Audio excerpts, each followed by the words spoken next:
لمن نشكو مآسينا؟ ومن يصغي لشكوانا ويجدينا؟ أنشكو موتنا ذلا لوالينا، وهل موت سيحيينا؟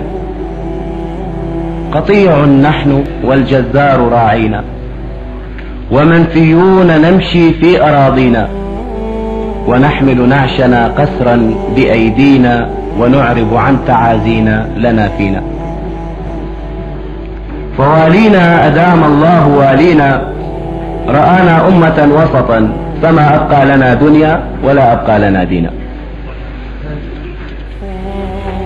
ولاة الأمر ما خنتم ولا هنتم ولا أبديتم اللينا، جزاكم ربنا خيرا، كفيتم أرضنا بلوى أعادينا، وحققتم أمانينا.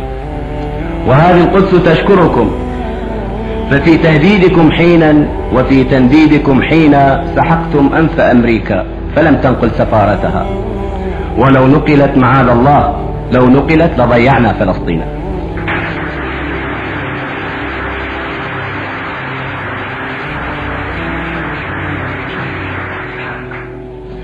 ولاة الأمر ما كنتم ولا هنتم ولا أبديتم اللينا، جزاكم ربنا خيرا، كفيتم أرضنا بلوى أعادينا، وحققتم أمانينا.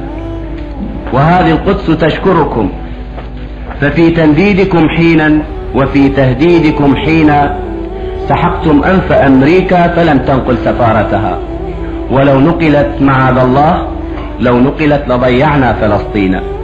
ولاة الأمر هذا النصر يكفيكم ويكفينا. تهانينا.